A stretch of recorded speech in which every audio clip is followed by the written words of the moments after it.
Bienvenidos al Banquete de Platón, el programa de filosofía de la Universidad Juárez Autónoma de Tabasco que te da que pensar. Y en esta noche tenemos un programa conmemorativo de lo que han sido la historia y la tradición en Tabasco de la comunicación. 60 años de un programa que ha nutrido nuestras esperanzas, nuestras alegrías, nuestras tristezas y a veces nuestras grandes tragedias. Se trata de telereportaje. Y en esta noche damos la bienvenida al doctor Jesús Sivilla Oropeza, quien nos hablará de estos 60 años en los que la radio en Tabasco ha mirado, ha narrado la historia de los tabasqueños y del sureste de México. Bienvenidos, quédate con nosotros en el Banquete de Platón.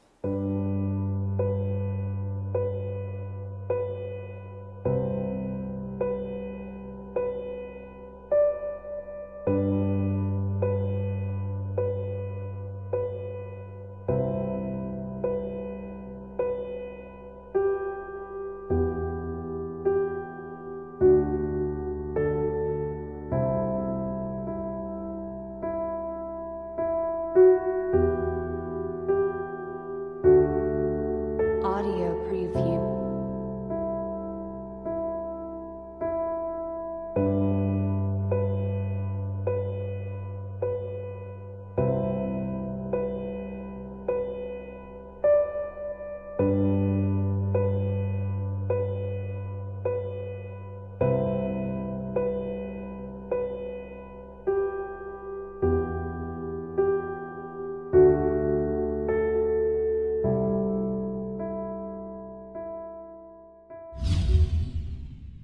Gracias, Chuy, por acceder a esta entrevista para el Banquete de Platón. TV UJAT te agradece y sobre todo también a ti, a tus hermanos, a la familia Sivilla, les decimos felicidades por estos 60 años de estar en la radio en Tabasco. No, pues para nada. En primer lugar, yo soy UJAT. Yo estudié en esta universidad. Agradezco mi educación profesional a la Universidad Juárez Autónoma de Tabasco, de tal manera que estoy en casa y en tu programa además, que pues a mí me da mucho gusto por fin estar en él. Gracias, Chuy. Y bueno, pues para nuestros televidentes, ¿cómo nace Telereportaje? Háblanos de ese faro de luz que fue don Jesús Antonio Sivilla Zurita. ¿Cuáles fueron esos valores esenciales que marcaron la vida de Telereportaje hasta el día de hoy? Mira, mi papá empezó, bueno, él se fue a estudiar desde la prepa a la Ciudad de México, con muy poco apoyo económico, por decir casi nada. Entonces ella tenía que trabajar y estudiar. Sin embargo, él lograba las mejores calificaciones durante la preparatoria y sobre todo durante la carrera de leyes. Estudió con políticos muy destacados como Luis Echeverría, como Rey Geroles, como López Portillo, que bueno, dos de ellos fueron presidentes de la República. Pero el que sacaba los 10 era Sivilla Zurita. Luego de eso estuvo, cuando terminó en el despacho del maestro Santamaría, y cuando el maestro Santamaría viene a Tabasco como gobernador, lo invita. ¿Por qué te cuento esto? Porque mi papá es producto de del esfuerzo de una persona que sin mayores apoyos logra terminar su carrera y logra empezarse a abrir paso dentro de su territorio profesional. Y en ese caminar va aprendiendo muchas cosas, independientemente de lo que había aprendido en casa con mi abuelo, que fue un hombre muy rígido, muy duro, pero con una claridad de lo que es la honestidad y el trabajo ante todas las cosas, ¿no? Y mi abuelo, Augusto, a pesar de no tener mayor instrucción, fue alguien que en base a su trabajo y también fue un emprendedor, porque además la primera gaseosa que hubo en Jalapa, mi abuelo la crea y de hecho mi papá llegaba a las fiestas, pero a repartir gaseosas de la fábrica de mi abuelo, y logra un rancho y luego una tienda, etcétera, varias cosas. Entonces, es el contexto para decirte que de ahí es de donde vienen todas estos valores, además de gente que se rodeó, como el mismo maestro Santamaría, uno de los sabios, ¿verdad? Que logra absorber todo esto. Él deja de ejercer la abogacía, no le gusta al final de cuentas cómo se tienen que definir algunas cosas. Uh-huh. Y entonces lo invita el maestro Santamaría a que se venga acá a Tabasco y hacen la primera agencia del Ministerio Público, junto con un compadre de él, tengo entendido que de la Cerda. Uh-huh. Y entonces inician esta parte tan importante para la vida de las leyes en Tabasco y de la justicia. Y llega también a ser diputado local. Sí, porque el gobernador Francisco J. Santamaría. Francisco Santamaría, así es. Llega a ser diputado local también. Y empieza una carrera política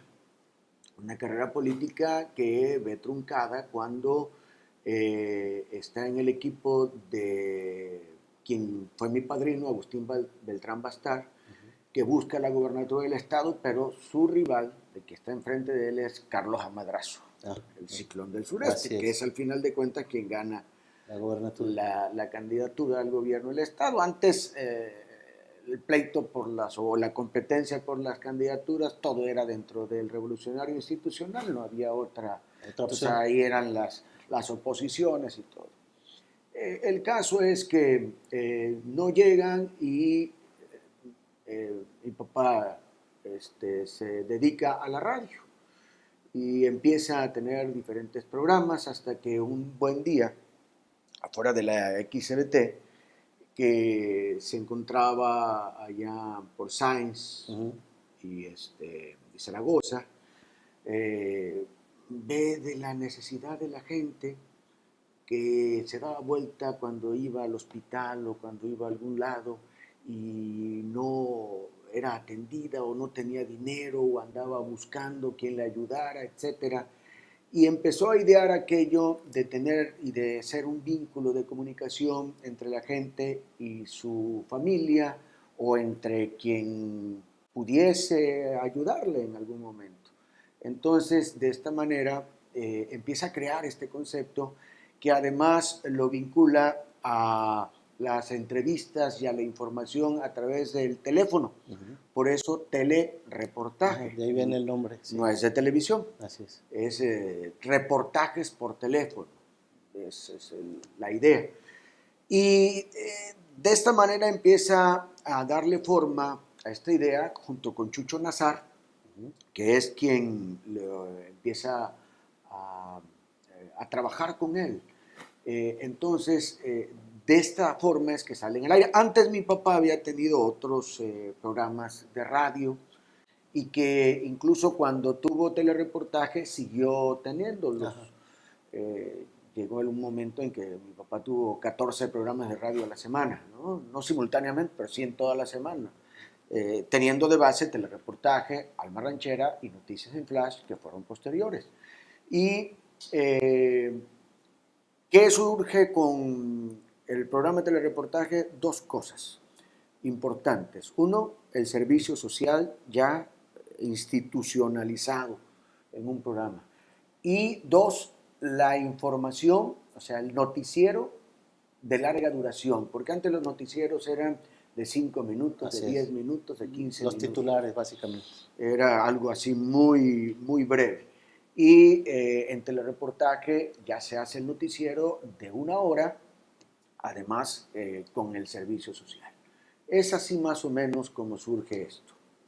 Y esos son los valores que siguen hasta hoy, ese formato tan conocido de la gente que llama porque alguien falleció, porque va a haber tal rezo en algún lugar, porque no hay medicina en un hospital, porque hay plantón en tal o cual. ¿Ese formato sigue siendo actual, Chuy, para el radio escucha? Alguien profetizó que telereportaje iba a morir hace 10 años. Cuando empezaron a surgir las nuevas tecnologías. Bueno, cuando la televisión se hizo sí, potente como lo es hoy. Muy, muy potente, y además vinieron todas las otras gamas, ¿no? de la televisión ya no abierta, etcétera, ¿no? Y quienes le presagiaron la muerte, no iba a surgir, que quien aguantaba un programa en el que se estuviera dando este servicio social y que avísenle que venga y que sigue enfermo y que murió y que está grave y que maten el puerquito y tráiganse el dinero, claro, y sí, véndanlo y todo este asunto, ¿no? Que incluso para algunos pareciera que es, coloquialmente hablando, acatarrante, ¿no? Sí, pareciera así. Sin embargo, nosotros hemos creído en que está vigente, que la gente lo necesita y que se debe de seguir por ese camino. ¿Qué ha cambiado? Lo que ha cambiado es la forma en la que llega este aviso, reporte, llamado, carta. Antes todo era en el buzón o por teléfono. Claro, sí. Hoy la mayoría de esto ya llega por las diferentes redes sociales. Así es, así es. Ya no es la televisión, perdón, ya no es el teléfono, sí, ya no es la nota, ya no es la gente que incluso llega ahí para que le hagan el reporte o el llamado. Si ahora es el WhatsApp. Ya lo mandan por las redes sociales. Así es, así es. ¿A quién va dirigido? Sí, preferentemente a la gente más necesitada. Así es. Pero se muere todo el mundo. Así es, sin condición social. Se muere todo el mundo, se enferma todo el mundo. Es víctima de la justicia cualquier persona. Algunos tienen más para defenderse, tienen otras, pero a todo el mundo le pasa todo. Y todo el mundo es noticia alguna vez en su vida. Extraordinaria frase con la que vamos a ir a un breve corte, Chuy, porque como lo has señalado, todos alguna vez en nuestra vida, por la razón que nos toque vivir en la realidad, llegamos a ser noticia. Este es el Banquete de Platón, quédate con nosotros, volvemos tras un breve corte. Estamos hablando de los 60 años de telereportaje en Tabasco.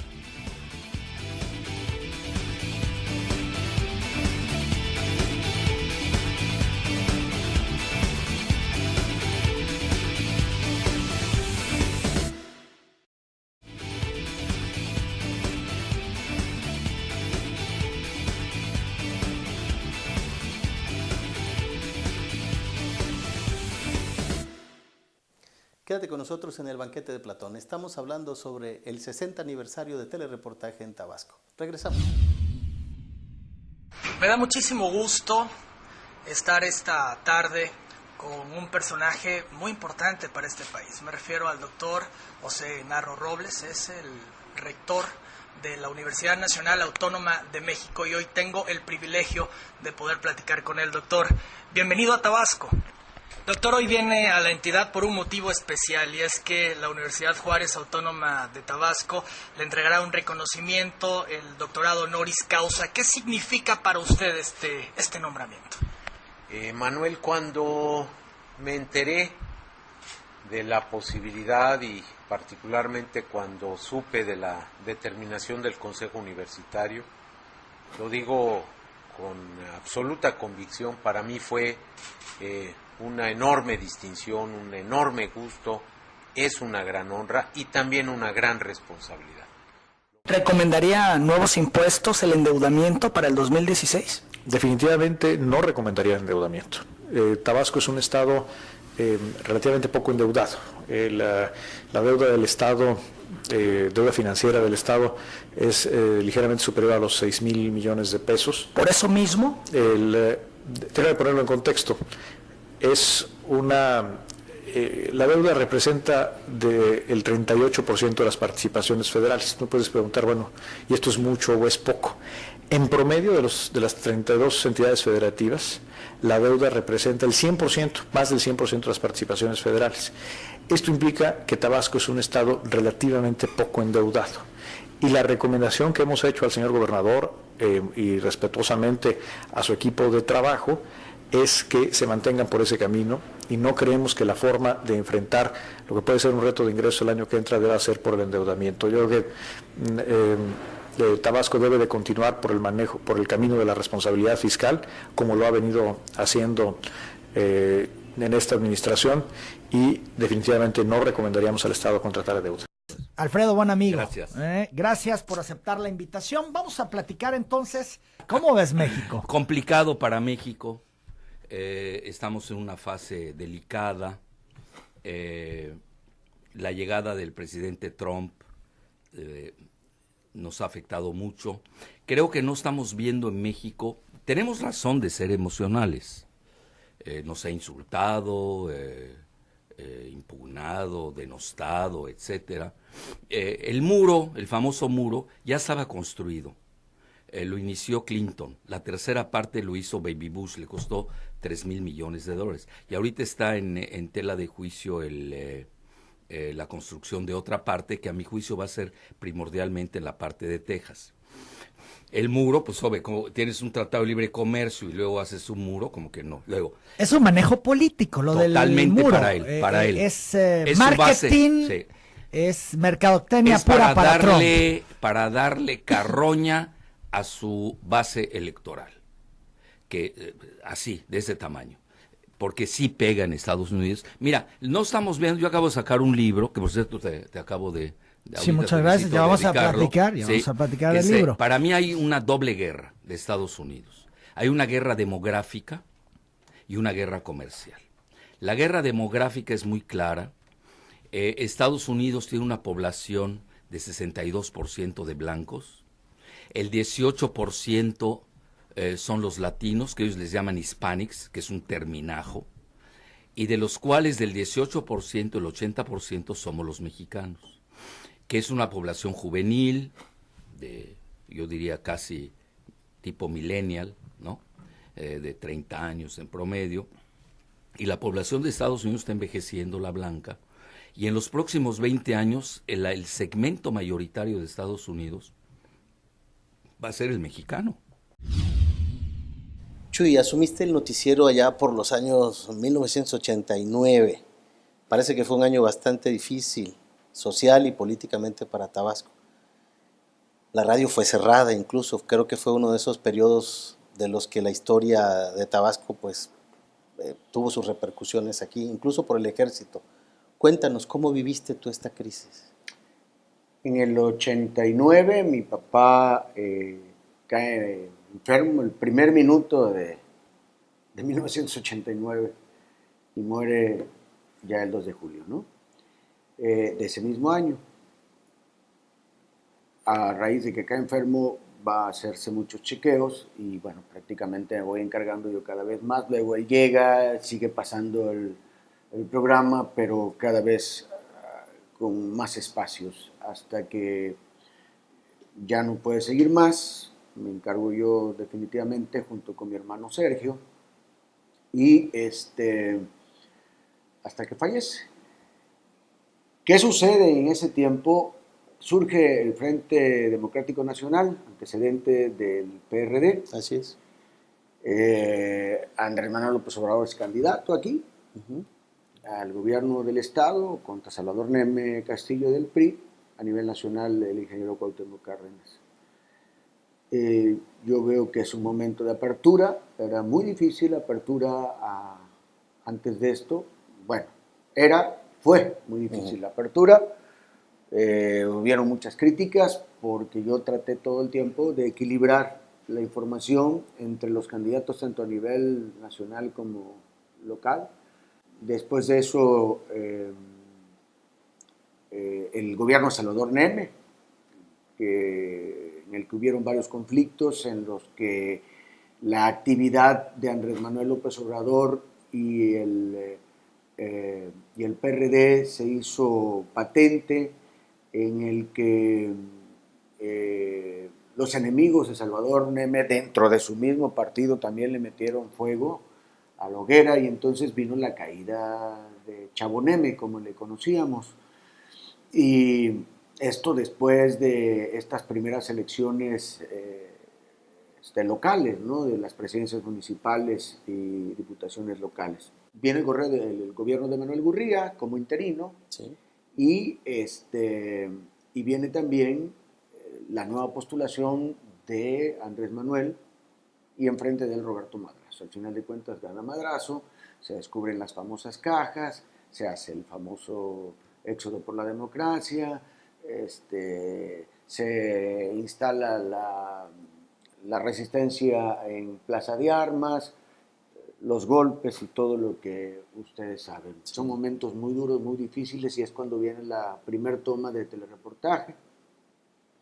Estoy pasando el programa y llegan a tomar el programa de forma violenta, grosera, retándome a golpes. Pues, jamás me voy a agarrar a golpes contigo. Para eso se inventaron las palabras y la comunicación. Claro, sí, y la justicia también. Pero si lo que tú quieres es tomar la estación, yo nada más dejo patente que no estoy de acuerdo. No me fui del programa, no lo quise dejar.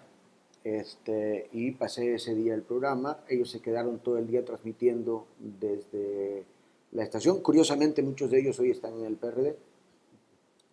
Y yo de ahí salí directamente a hablarle a Roberto Madrazo y a Andrés Manuel López Obrador. Me ofrecí como mediador. Logré estar toda esa mañana y toda esa tarde, de aquí para allá y de allá para acá. Al final de cuentas me dijeron: ya esto ya está destrabado, te vamos a pedir que vayas a la estación de radios, que les mandes un aviso a la gente que está en Plaza de Armas para que se retiren. Entonces no me acuerdo exactamente cómo iba a ser la cosa. Yo no sé si primero iba a hablar Madrazo y luego López Obrador, o primero López Obrador y luego Madrazo y luego Gobernación, para decir cómo iban a quedar las cosas, etc. Sin embargo, cuando llego a la estación de radio, no me permiten las personas que tenían tomada la estación tener acceso a los micrófonos, y mientras llega alguien que pueda decirles: oigan, es importante, bueno, cuando llego ya es tarde, ya estaban garroteando a la gente en Plaza de Armas. Pasa todo lo que me habían dicho por el programa, sí. Hablan quienes tenían que hablar, pero ya era tarde, ya lo que se trataba de evitar se había salido de control. Después de eso, la línea de telereportaje fue la misma: equilibrio, objetividad, mesura, llamando a la paz. No se logra a veces todo esto. Exacto. Es difícil tener un real equilibrio, es difícil incluso no caer en la subjetividad. Exactamente. Es difícil todo esto, pero se tiene que luchar todos los días por lograrlo y por regresar, todos los días regresar a tratar de conseguirlo. Bueno, pues lo que sucede a raíz de esto es que me granjeo muchas enemistades, incluso algunos que se decían amigos, me amenazan a mí, a mi familia, amenazan con quemar una propiedad, con hacerle daño a mi casa. Se pone muy difícil. Pasa esa etapa y luego pues nos apestamos, ¿no? A mí no me invitaban a bodas, 15 años, ni nada de fiestas sociales. Y además también los patrocinadores, me imagino que también... No, fíjate que no. Bueno, hicieron esa pues labor de ir con los patrocinadores para que no siguieran dando el patrocinio a telereportaje y noticias en flash. Y mira, perdimos uno. Ajá. Interesante en el conflicto, ¿no? Esto es, los patrocinadores apostaban, fueron solidarios y se quedaron.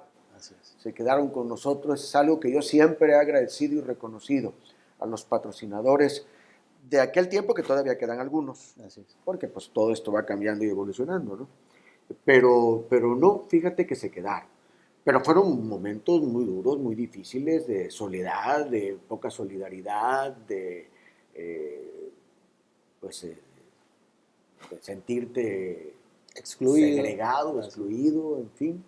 Fue muy difícil, fue muy complicado, pero se logró sortear esto, pasar a la siguiente,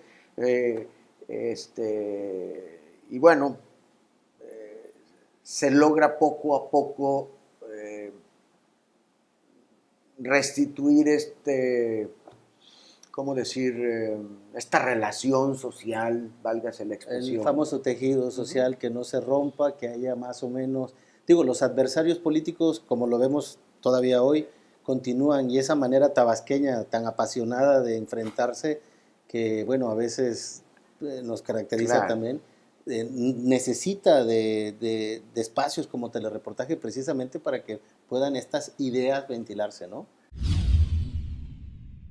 Quédate con nosotros en el banquete de Platón. Seguiremos conversando sobre los 60 años de telereportaje. Volvemos tras una breve pausa.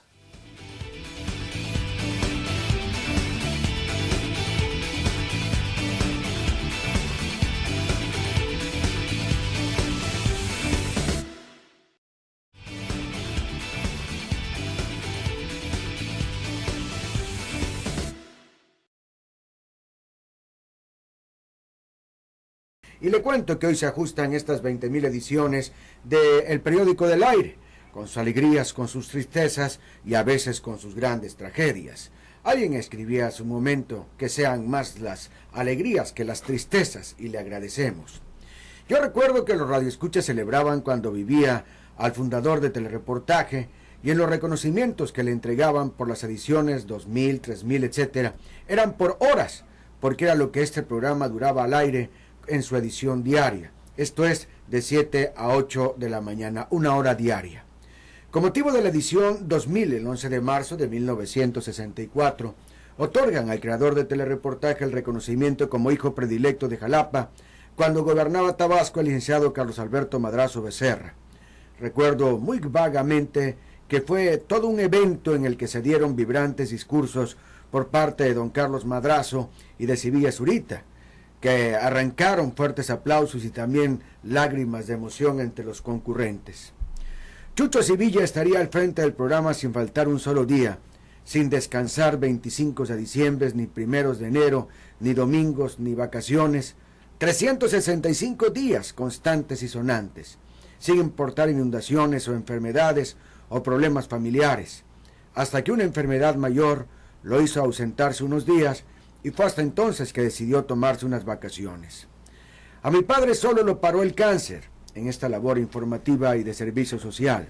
Ya saben, falleció el 2 de julio de 1989, después de poco más de 30 años de labor periodística en telereportaje. A lo largo de 20.000 ediciones han pasado, como es obvio, infinidad de acontecimientos de todo tipo, felices, chuscos, trágicos, indignantes, sublimes, terribles, vergonzosos, provechosos, gloriosos, etc. Se han marchado personajes muy identificados con este medio, de los que destaco al mismo Jesús Sevilla Zurita, que ahora cumplirá 24 años de ausencia física. Tendría 90 años de edad. También recordamos al licenciado Jesús Nazar Haidar, el mago, de los que se han ido, que inició, al licenciado Jesús Torpey Andrade, que acompañó la mayor parte del tiempo en esta aventura radiofónica a mi padre, a don Aquiles Calderón Marchena, primer radiodifusor que creyó en el proyecto, a don Fernando Pasos de la Torre, quien se la jugó con telereportaje, a don Vicente Gómez Bretón, gerente de la BA, entre otros de los que ya se han ido.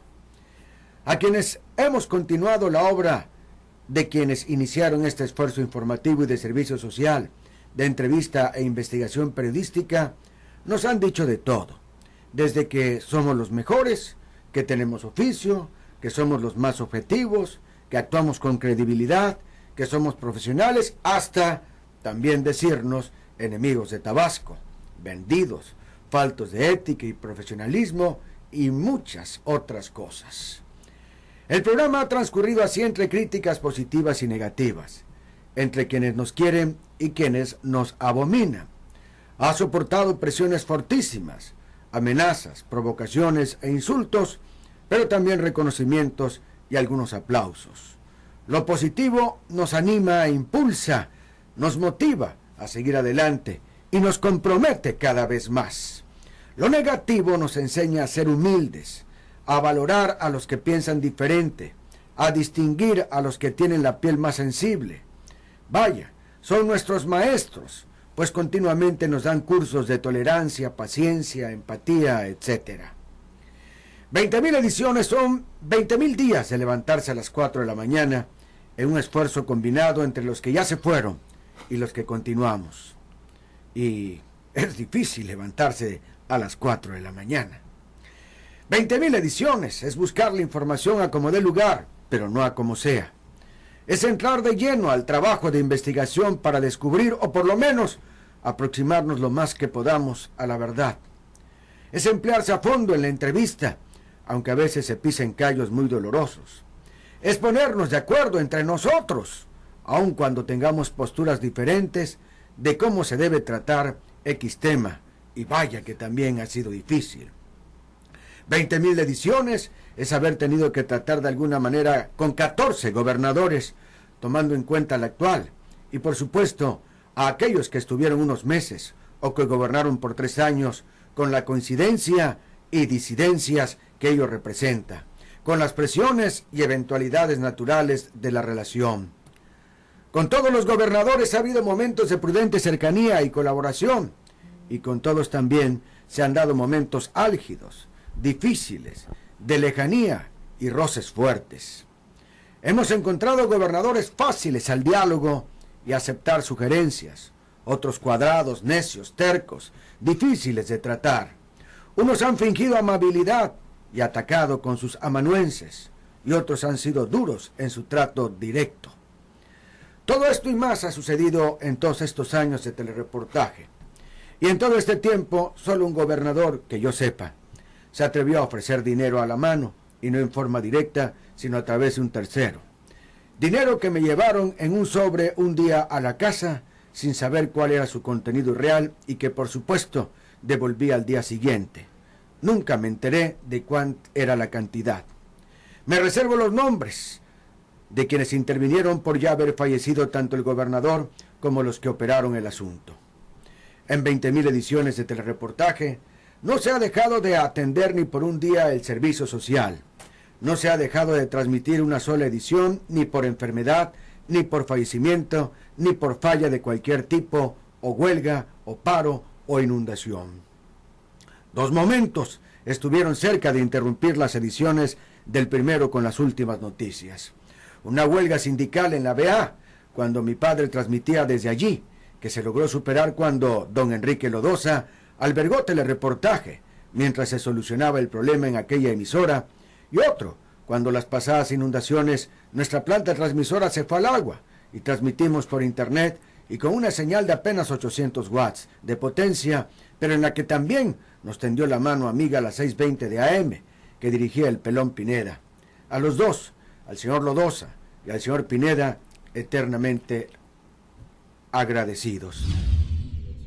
Oye, Chuy, y para nuestros televidentes, hablamos de las alegrías, de las tristezas, pero a lo largo de 60 años, ustedes han visto a través de la narrativa diaria, desde las 4 de la mañana, que se levantan y empiezan a organizar noticias y demás, desde cuando llegó Pemex a Tabasco, las consecuencias de este desarrollo, de este boom económico, hasta lo que hoy estamos viviendo con los despidos, a veces con las cuestiones de la contaminación ambiental, en fin, todo lo que representa la llegada de Pemex a Tabasco, pero también las desgracias que hemos tenido, recuerdo también aquella del Chichonal, en fin, y yo recuerdo porque también nuestros amigos que nos miran desde TV UJAT, desde muy temprano en la madrugada, telereportaje estaba transmitiendo exactamente lo que estaba pasando y lo que la gente estaba reportando. ¿Cuáles han sido esos grandes hitos que tú recuerdas, así que puedes así decir, estos momentos son muy importantes que han marcado y que a ti desde los micrófonos los has vivido más, ¿cómo podemos decir? Intensamente. Es que todo es un todo, Beto. Todos los eventos estos que has mencionado han sido aquellos que han apuntalado al programa del aire, pero creo que hay algo que no tiene que ver con fenómenos naturales ni tienen que ver con fenómenos políticos, ni tienen que ver con fenómenos sociales. Lo que creo para mí ha sido un momento más que importante y que además marcó, y fue el fallecimiento de mi papá. Y fue el que yo fuera al día siguiente a transmitir el programa. En la noche que estábamos velando el cuerpo de mi papá en la funeraria, se me acercaron queridos amigos, Lisa Torpey, de Hilda del Rosario de Gómez, 2 o 3 más, don Vicente Gómez Montero, perdón, Bretón, el papá de Vicente Gómez Montero, sí, que era gerente de la XBT, en muy buen plan, decir, quédate, nosotros vamos a transmitir el programa mañana, sobre todo que Chucho Torpey pues lo había transmitido con mi papá y sabía perfectamente cómo era la dinámica del mismo, ¿no? Que no cualquiera, creo, puede transmitir este tipo de formatos. Exacto. Y pero yo les dije, no, yo voy a ir. Y yo voy a ir por una sencilla razón. Si el señor que está ahí en esa caja ahorita me pudiera decir, lo que me diría sin lugar a dudas, ve y pasa el programa, cumple con tu responsabilidad, haz lo que tienes que hacer.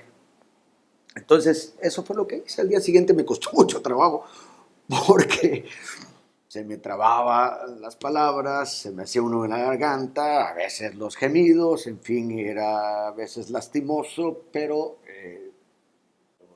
tenía yo que hacerlo, lo hice. Y creo que incluso eso ayudó mucho a que hubiera cierta credibilidad de mí, porque tú sabes lo que sucede cuando eres hijo de... Así es. Junior. Así es. Así la gente piensa. Junior. Sí, sí. Primero eres junior y segundo, no va a poder. Y luego, nunca segundas partes han sido buenas. Lo de Tigre Pintito queda a un lado, ¿no? Así es. Y entonces, pero yo creo que mucha gente vio el esfuerzo y todo lo que... De hecho, ese día, en la mañana, el cuerpo de mi papá se trasladó a la Ciudad de México porque no había cremación aquí en Tabasco y él había pedido la cremación, entonces lo trasladamos a la Ciudad de México. Ese día pasamos al Ranchera, noticias en flash, y al día siguiente llegó, en la noche llegó el cuerpo ya cremado. Entonces al día siguiente pasé el programa otra vez y saliendo del programa nos fuimos porque no íbamos la misa no se iba a celebrar en recinto. Uh-huh. Era muchísima gente. De hecho, el recinto estaba lleno, sobrepasado. Sí. Entonces, pues a catedral. Uh-huh. Seguía el catedral, don Rafael García, que fue muy amigo de mi papá. Fue gran amigo de mi papá. Una amistad que buscó don Rafael y que consiguió. Y no solamente consiguió la amistad, sino además consiguió mover el corazón de mi papá, de tal manera que él se fue con todos los auxilios. Ajá. De la Iglesia Católica. De la Iglesia Católica, efectivamente. Fue confesado, le venía a dar la comunión, le administraron los santos óleos, en fin. Todo esto es un trabajo de don Rafael García González, porque mi papá era católico a su manera, ¿no? Así es. Quédate con nosotros en el banquete de Platón. Seguiremos conversando sobre los 60 años de telereportaje. Volvemos tras una breve pausa.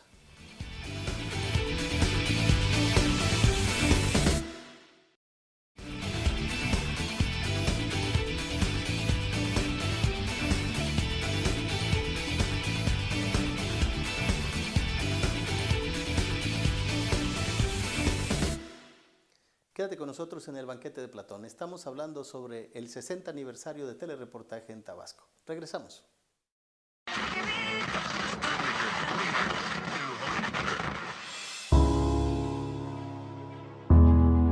Telereportaje cumplirá en septiembre de 2018 60 años de transmisiones ininterrumpidas. El periódico del aire comenzó su primera edición el 22 de septiembre de 1958. Cristian Antonio Cerino relata: 30 años atrás, la radio dejó boquiabierto a varios tabasqueños en frontera, el puerto con salida al Golfo de México. El culpable de que abrieran la boca y los ojos fue Manuel Rovirosa, el primer propietario de un transmisor. En palabras de Gabriela Gutiérrez Lomasto, la cronista de la ciudad de Villahermosa, lo primero que aquí se escuchó fue una campaña en contra del consumo del alcohol. Era 1928. Para entonces, reseña el cronista Héctor de Mauleón, el radio había ocupado el lugar de honor en las casas mexicanas. Para entonces, la privacidad era invadida por música, canciones, discursos y publicidad. Era la década de los 20. 30 años más tarde, Jesús Antonio Civilla Zurita fundaría el programa Telereportaje en la estación radiofónica XEWM que estaba en la calle Sáenz de Villahermosa. Tabasco era entonces gobernado por el general Miguel Orrico de los Llanos. Civilla Zurita, un hombre flaco, peinado con esmero y de cigarro en mano, jamás hubiera pensado que Telereportaje superaría el medio siglo de transmisiones en Tabasco. Pese a morir en 1989, 31 años en la conducción, sus hijos continuaron el legado. El día en que don Chucho Civilla le platicó la idea a Jesús Nazar de poner en el aire Telereportaje, este le preguntó entre risas: ¿y telereportaje por qué? Si televisión no hay. Por el teléfono y por el telégrafo, le dijo sin pensarlo al primer locutor con licencia en Tabasco. La palabra tele significa distancia. Podríamos decir que el programa Telereportaje es el envío de un reportaje a distancia, información o noticias a lo lejos. Sin embargo, algunos trabajadores de la radio construyeron el mito de que se llamaba telereportaje porque, durante los años que este se transmitió por XCBA 790 de AM, llegaron a ver algunas cámaras de televisión en el antiguo edificio del Canal 13 de la avenida Usumacinta. Telereportaje inició en XCWM, continuó en la XEBT, propiedad de Aquiles Calderón Marchena, durante 14 años, y después se mudó a la XCBA de la familia Pasos para retornar en 1999 a la XCBT, cuyo eslogan es la primera estación de Tabasco. Si en México, 1923, el diario El Universal, cuenta el escritor de Mauleón, fue el primero en promover la lectura de resúmenes de noticias por la radio a través de Noriega Job. En 1958, Civilla Zurita comenzaba a escribir por su aporte y trayectoria su nombre con letras de oro que 30 años después las pondrían en la Cámara de Diputados de Tabasco y 40 años más tarde en los billetes de lotería al imprimir su fotografía que circuló en todo México. En los años 60, en Tabasco se pavimentaban carreteras, se ampliaba el servicio de energía eléctrica, aún era de quinqué. El crecimiento de la infraestructura se publicaba en la prensa y se fundaban periódicos como El Presente. En estas tierras de humedales se oían canciones como La Perla de Tabasco, novelas como Chucho el Roto, protagonizada por Manuel López Ochoa y La Tremenda Corte. Audiencia pública, el tremendo juez de la Tremenda Corte va a resolver un tremendo caso. Tabasco comenzaba a interesarse a través de los poquísimos empresarios en la publicidad que ofrecía la radio, Mercerías El Cisne y La Moderna. Era el Tabasco de los compositores Paco Solís, de Manuel Pérez Merino. La naturaleza. Era el Tabasco apartado del centro del país, con solo 546.342 habitantes. El periodista Isidoro Pedrero Totosaus cita el año de 1954, 4 antes de la fundación de Telereportaje, como el momento histórico de Tabasco y el de la era de su radiodifusión, con el arranque de la XEBT. El retorno de Paco Solís, autor de Pocas como tú y Las mujeres al cielo, sería saludado como una era que revolucionaría la actividad artística. En estos contextos, nacía y se perfilaba Telereportaje como uno de los noticieros con mayor audiencia en el sur de México. Telereportaje, voz del pueblo con lenguaje de pueblo. Así solía decir Chucho Sevilla. Emprendió el vuelo de la inmortalidad con la lectura de avisos o solicitudes, de breve noticias, comentarios, entrevistas y reportajes. Así comenzó todo. En la emisión 6000 del 22 de febrero de 1975, Sevilla Zurita precisa que Telereportaje era el cana para comunicar necesidades y el estado de salud de los familiares. Aquí, Telereportaje compitió por el auditorio que escuchaba novelas, música ranchera y programas de cocina. El servicio social, bautizado así en Tabasco a la lectura de reportes o telegramas en donde el tabasqueño, el chiapaneco, el campechano y el veracruzano y otros envían un aviso o solicitud, fue la punta del iceberg para que el radio escucha se convenciera e identificara con Telereportaje. La radio unió a la gente de la ciudad con el campo, afirma la investigadora Leticia Romero en su libro Historia de la radio en Tabasco. En los pueblos, donde había caseta telefónica, la gente podía pasar sus avisos o llamados, pero el grueso era gente que venía a Villahermosa con algún familiar enfermo, avisando cómo se encontraba o que se había perdido algún animal. Jesús Sevilla Zurita solo lució el micrófono con el respaldo de los concesionarios de la radio y se fortaleció con la mancuerna de otro locutor, Jesús Torpey. Compartió micrófonos, pero su especial era el Micro 44, con Hilda del Rosario de Gómez y Deyanira Malpica, cronistas sociales de la capital. Y muy pocos saben que Telereportaje fue el primer noticiero de Tabasco en contratar a un reportero radiofónico. El primer reportero radiofónico, de acuerdo con el libro La historia de la radio en Tabasco, fue Jorge González Vargas. Esto ocurrió en 1963. La idea, tener noticias en vivo.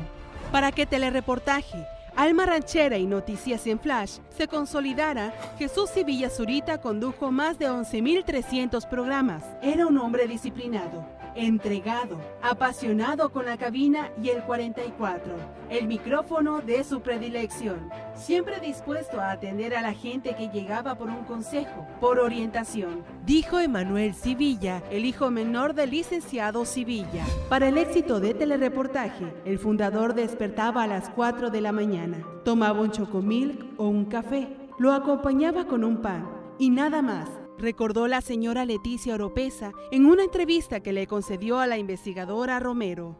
Se llegó a consolidar a Telereportaje, según el locutor Gilberto García, como la forma más efectiva de comunicarse entre personas geográficamente distantes, pues tenía la ventaja de ser un medio gratuito y rápido y gozaba de gran credibilidad. En el álbum familiar, Jesús Sevilla Zurita narra un juego de béisbol con el micrófono de la XEBT, una elección de la mujer más bella de Tabasco. Entrevista a personajes claves como boxeadores. Camina, cabalga, navega en cayucos y se le ve en el mejor sitio, en la cabina de radio. Desde siempre, en Telereportaje se recita, se canta, se diserta, se protesta, se denuncia, se felicita. Desde ayer y hoy, se goza, se entristece, se todo. Es un programa social y en los últimos años una tribuna en donde políticos hacen públicas sus diferencias. A la muerte de Sevilla Zurita, Jesús Chuy Sevilla asumió la dirección de Telereportaje. El cambio de estafeta fue imprevisto, intempestivo. Algunos operadores de consola cuentan que Chuy Sevilla no paró de llorar en los momentos en que concluía una emisión más de Telereportaje, que sus lágrimas eran profundas. De esto, ya 24 años. En 1989 asume el noticiero Chuy Sevilla.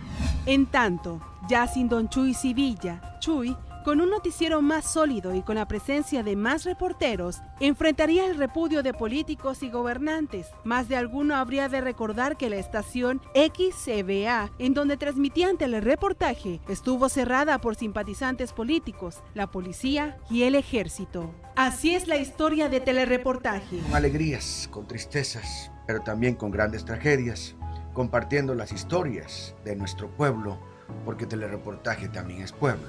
Sigue siendo un programa fuerte, con noticias exclusivas, con políticos y gobernantes que quieren hablar en sus micrófonos, con los hermanos Civilla poniendo el dedo en la llaga de la corrupción y el nepotismo, y con una línea editorial intacta que busca alcanzar la verdad. Y lo hacemos, como decía mi padre Jesús Civilla Zurita, en medio de tempestades. Tempestades de estas que llenan de agua las ciudades, los campos, y tempestades de las otras, las que a veces hacen que el ser humano se doble, pero que no se quiebre. Comprometidos con la verdad, con la gente, fieles a la información, por amor a Tabasco, contra viento y marea. Escribió en 2012 Emanuel Civilla, el hijo menor de Chucho Civilla.